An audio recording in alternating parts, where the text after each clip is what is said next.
Hey everybody, it's Lindsay here at Maple Street Guitars, and it's another beautiful day here in Atlanta. And as part of our normal day-to-day routine of tuning and grooming our guitars, we've discovered that one of our favorites, a Martin D15M, has some dead strings. So we thought we'd take an opportunity to go over with y'all how we restring a steel string acoustic guitar, and also some tips about restringing. So before we get into actually restringing the guitar, we'll go over a couple of the accessories that you would need in order to do a good job. Though not essential, a peg winder is a really handy thing in your friend. It makes twisting the pegs on the guitar much easier. These can range anywhere from a couple bucks on up to 14 or 15 bucks. Usually in conjunction with your peg winder, you want a really good pair of nippers.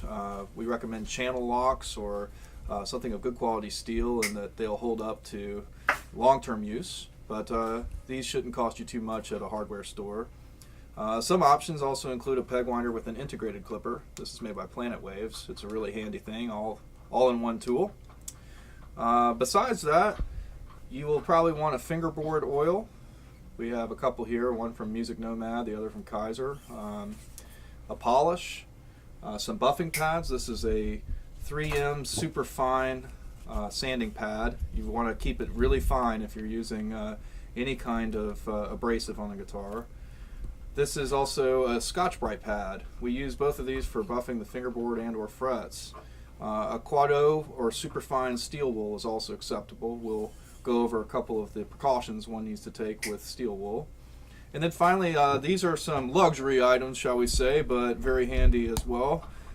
These are neck rests. So Music Nomad sells a really cool one here. Can function as a neck rest for the guitar, where the neck rests here, but otherwise has some cool cubby holes for your stuff. So we like that. And then this is a shotgun rest, actually, we got from a local place here, Chuck's Firearms, and it also does a great job as a guitar neck rest. So whether or not you use all of these things or just a few of them, they're definitely handy when changing the strings on the guitar.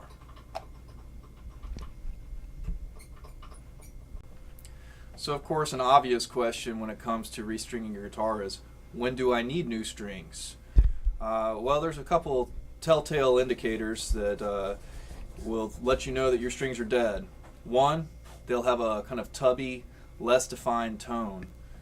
Some folks who have a tendency to wear out strings can achieve this really quickly, but otherwise they'll also look oxidized. So up here, strings are very nice and clear and bright looking.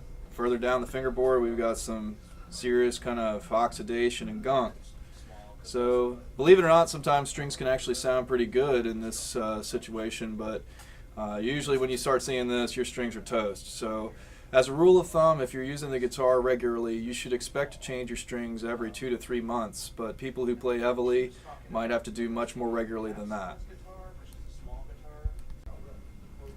So another question that comes up frequently is, what kind of string should I use? The brand of string doesn't matter so much, and in fact we recommend that you experiment with various brands to try out new things, but overall the most critical thing is to ensure that you use the same gauge of string. This ensures that you have the same amount of tension on the guitar. Keep in mind the guitar is adjusted for a certain tension, and if you change that, the guitar's setup or action might react. So if you're unsure about the gauge of string that is on your guitar, you can always bring it by to us and we'll happily measure it with some calipers here, which are otherwise available at various hardware stores and things like that. You can also check with the manufacturer on their website or by giving them a call, but assuming you're happy with the setup of the guitar, just remember to keep the same gauge of string on there. Otherwise, once you've established what kind of gauge you like and what kind of brand perhaps, I recommend that you keep the packaging from your previous restring, and I like to date it as well. That gives you an indication of when you last changed strings. So generally speaking, one might restring a guitar one string at a time. But in the case of this guitar, we're going to remove all the strings at once so that we can oil and recondition the fingerboard. So it's okay to do this in that a guitar can withstand not having any tension on it for a short period of time. but you don't ever really want to leave string tension off a guitar for an extended period of time. So for any of y'all who have heard conflicting evidence or who are concerned about taking all the strings off at once, I assure you that this will be okay. The only time one might not do that is when we're dealing with a different type of guitar that has a floating bridge or a tune-o-matic bridge, those being mostly electric guitars. So here we're okay. So I'm going to use my handy dandy peg winder here, again a Planet Waves, which we've padded out actually. This is a good tip to prevent it from scarring certain types of tuners. That's just a simple t-shirt in there or a polished cloth. And one way in which I ensure that I'm actually going the right direction with the peg winder is I actually hit the string and listen for the pitch to go down. Like so. So we're going to do this for each of the strings and get them off, and then we will clean the fingerboard. So when it comes to trimming the strings, we've got them all slack. You don't want to trim them under tension. I like to trim them a little bit past the body joint here above the fingerboard. This ensures that some bit of the string isn't hanging out over the top of your guitar, which may have a delicate finish. You might really want to avoid having any sharp end be over this region of the guitar. So we've trimmed them in the middle. Now they'll be easy to pull off. So there are a lot of different methods to stringing the guitar, and they all have certain pros and cons. But one area where a lot of folks get messed up is how to anchor the string here at the post. This can be a little bit daunting, but in truth you do not have to get very sophisticated. You certainly don't need to be tying strings or making lots of knots or complicated winds. In the case of this has a Martin tie, so this involves looping the string around the tail end. And while this is a tried and true method, it is a little bit more irksome to remove the string. So we have a different method for this, but I just wanted to show you real quickly that this does involve a little bit more work to get the string off. Now if you're new to stringing the guitar, this is a good opportunity actually to practice something. So I often recommend using the old string just to practice stuff if you are a little uncertain. So the type of anchor that we use here I refer to as a Z-kink, but it's a very simple bend in the string. So when the string is fresh, we actually feed it in such that it's passing diagonally through the post, and then we kink it down on the inside of the post, or the headstock rather, and up on the outside, thus kind of straightening the string. That's the mnemonic I use, and it's very strong. I can put a lot of tension on this and it doesn't slip. And then rather than tying or doing anything like that, we end up just winding below the hole. So more on that later. The other critical part of properly restringing the guitar is ensuring that the strings are anchored here at the bridge. And I find that a lot of folks who are new to the guitar get confused about the role of the bridge pin. The bridge pin is actually very simple. It's just there to obscure the hole and prevent the string from coming up through the bridge, but ideally it actually forces the ball end forward onto the bridge plate. There is no need, therefore, to force these down. If they're not sitting flush against the bridge and that bothers you, you can also ream out these holes to make them sit a little bit better. Martins in particular tend to sit a little proud of the bridge, but that all aside, just know that you do not have to force these down in order to properly anchor it. That only makes your life harder when you have to restring the guitar. And as a result, if they're properly seated, it should just take a little bit of pressure towards the pin and finger pressure to pull it out. Easy. To further demonstrate the role of the bridge pin on the guitar, we have the bridge plate right here. This is the inside of a Martin guitar. And this ball end is properly seated. You can see how the bridge pin has pushed it forward. It is now resting on the bridge plate. And once tension is on this bad boy, you almost don't even need the bridge pin to hold it in place. But again, this is illustrating its role of simply obscuring the hole and preventing this ball end from coming back out. This is an example of a poorly seated ball end, Typically, once you start putting tension on the string, it's going to force the pin back out. But again, this is to demonstrate that the pin is not there to hold the ball end in place. It is merely there to force it forward. So properly seated, improperly seated.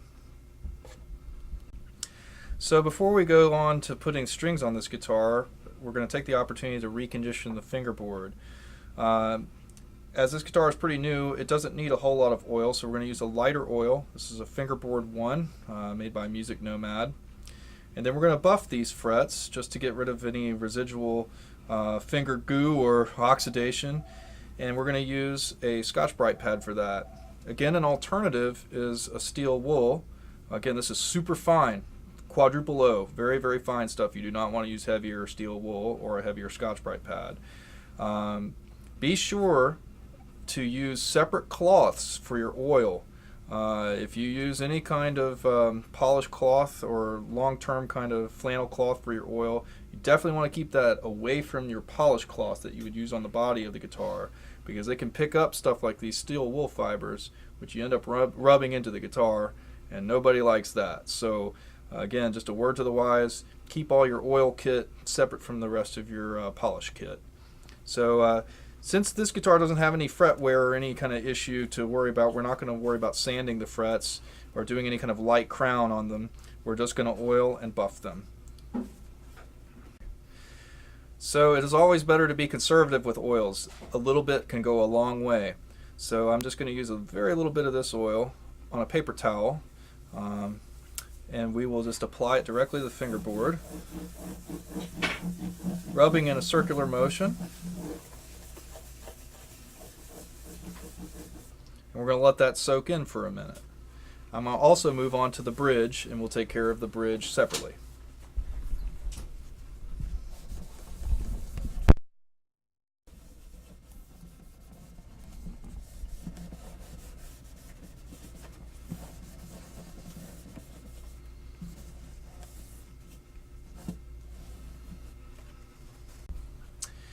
So before we go buffing the frets, having let this oil soak in a little bit, you'll note that I have taped off a section of the fingerboard here over the body, and this is just to prevent any fibers from my Scotch-Brite pad or steel wool from getting onto the surface of the guitar.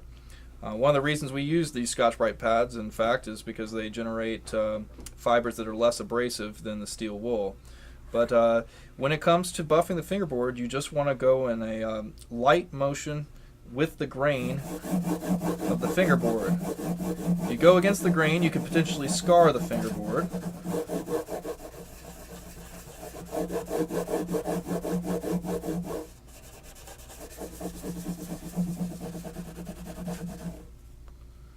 And there we go, nice and clean.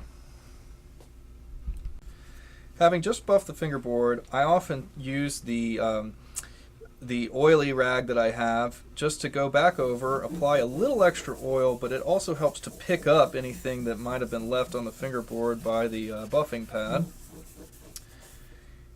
We get some nastiness there, so obviously that did its job.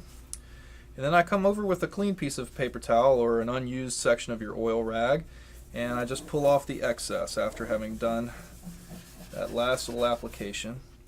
And I again picked up some more stuff there, and then I do the same on the bridge.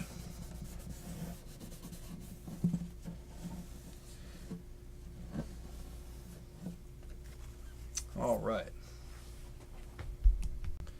now before we go putting the strings on, we have an opportunity to just clean off the guitar, especially in this area underneath the strings, which frequently gets pretty dusty, and also the headstock. Now y'all might have noticed I didn't tape off the bridge on this, so don't tell my father, but normally I would have put a little perimeter around this bridge as well. Maybe not enough coffee today, but fortunately I have a deft hand when it comes to oiling, so I didn't get any oil on the face of the guitar. But we will go ahead and clean up the face. Get it ready for some strings. We like to usually put the polish onto the cloth as opposed to spraying it directly on the top. But a light misting is okay. So now I'm going to clean the headstock and we'll get some strings on this bad boy.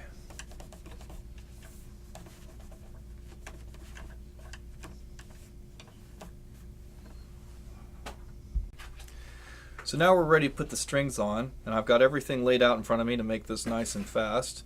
I do like to keep the bridge pins in the same order that they were on the guitar, so I lay those out in order. For some manufacturers, like Collings guitars, they actually fit these specifically for each string, so that makes this process even more critical. But generally speaking, these are universal, so it's not too bad if you get them out of order. But I have a bit of a Henry Ford approach here if we're going through this whole reconditioning bit and not going one string at a time. So I will get them all anchored at the bridge at the same time, and then we will tie them all up here at the headstock at the same time. So to reiterate, when it comes to putting this ball end in place, we do not have to make this very complicated. If it's properly seated, typically the additional winding at the very base of the string will be visible at the very top of the hole here. So all I do is I stick this ball end in so that it barely clears the soundboard. You usually can feel it kind of fall into place. And then I put the grooved side or fluted side of the pin against the string, and I gently tug this as I push the string down. You do not want to kink this or give it a really hard bend. That will of course compromise the string, and it will probably break on you once you put it under tension. But this should feel very secure and pop in easily with little effort. So we'll do a couple more here real quickly. Now if you're real slick, you might just put them all into place like so.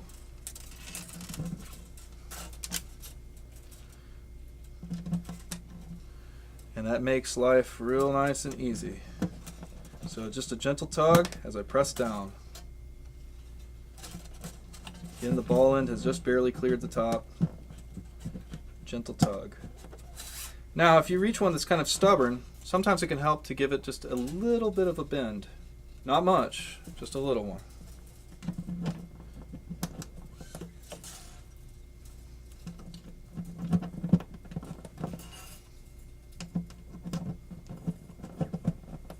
And there we go. So here we are at the perhaps most daunting side of restringing the guitar, getting it properly secured up here at the headstock. Now, one of the biggest issues that comes up is how much string length do I need? And you know, there's a little bit of fudge factor in this, but generally speaking, we shoot for 2 to 3 rotations around the post on the bass strings and even on the G string as well. And then 3 to 4 rotations around the post on the treble strings. I mentioned it earlier, but there is no need to have excessive winding up there. In fact, that will actually make it harder for your guitar to get stable in its tuning. That's a lot of material it has to stretch through and stabilize. And on the other side of things, you do not want only a little bit of wind or a half wind or something like that. That's where your string will likely come loose. So there are a couple methods to doing this. One that I have found is pretty secure, or reliable I should say, is to stretch the string such that it's taut, grab it at the nut, and back it out about a fret. And this is about how much slack you might want. I find that this also translates to about a palm's breadth around the 7th fret. So these are pretty reliable ways of just approximating how much string you need.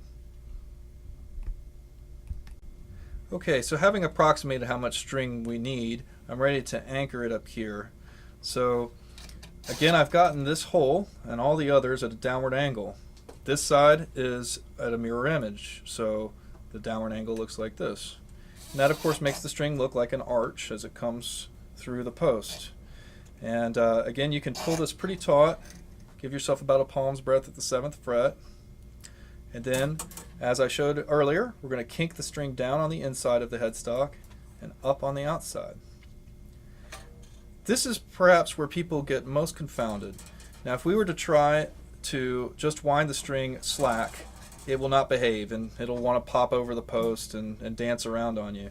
So it's important to keep tension on the string as you wind it, and that can be a little bit tricky. One method I use is to pull up on it with my fingers here and press against those with my index finger. So another method is to pull the string to the side of the headstock as you wind.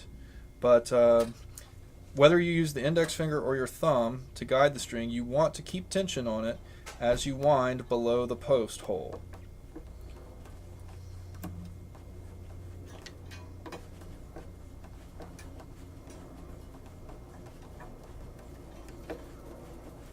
Now once you feel the string get taut, you can release it and then use your clippers to trim the string flush with the top of the post. I guess if you want to be rock and roll, you can coil them up, but I prefer them to look clean. So we've got the bass strings on the guitar, and now to reiterate the process, but also to demonstrate the fact that the treble side is just the mirror image of the bass side, we're going to go through putting the G string on here. Yes, there are lots of jokes about the G string. So I've gotten this hole, again, at a downward angle such that when the string passes from the inside of the headstock to the outside, it's heading down towards the body of the guitar. And I take most of the slack out of it. Obviously that's too much, so we're going to scoot that back a little bit, make sure I've got a palm's breadth towards the middle of the neck. We're going to kink the string down on the inside, up on the outside. Again, that's very strong, that little Z kink. And then I'm going to keep tension on the string. It's again like I'm pulling up on the string. I'm going to do this with my left hand this time, but you could do it with your right hand if you prefer. So I'm keeping tension on the string and using my index finger to guide it down. Again, you could use your thumb if you prefer, or even pull it to the outside. But if you do not keep tension on it, it will not be easy to control the string as you wind.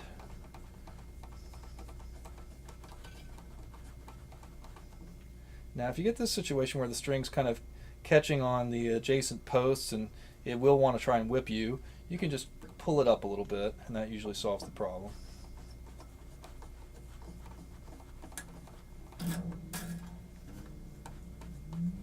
There we go.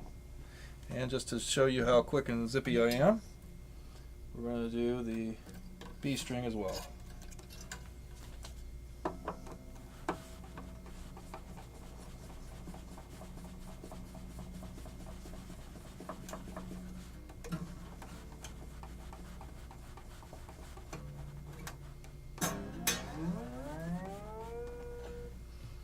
There you go. The last step in stringing the guitar is to get the guitar tuned up to pitch or something close to it and then stretch the strings.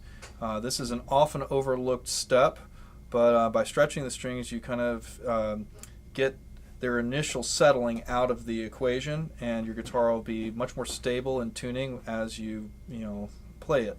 So the approach I take is just to get the string close to pitch.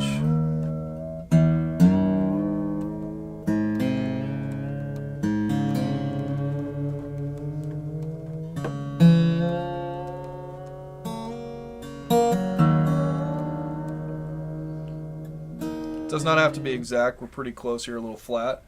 And then, much like how we controlled the string at the headstock while winding it, we're going to use kind of counter tension. So I'm going to pull the string sideways in one direction, use my thumb to go against that.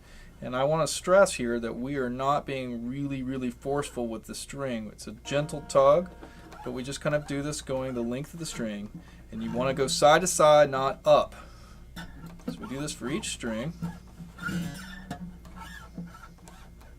Maybe be a little more careful with the G string as it's pretty light and can break easily.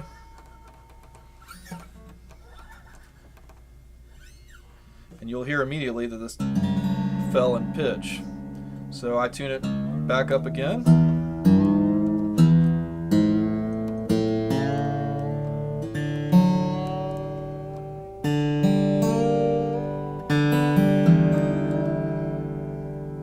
And I do this one more time.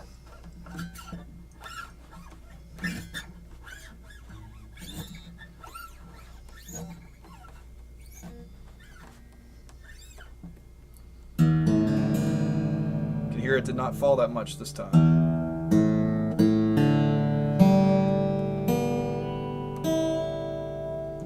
And finally, one last couple set of tugs here towards the bridge. And that's about as much stretching as we want to do. So after you've done this, the guitar is going to be much more stable, and of course with the nice fresh strings it's going to sound its best.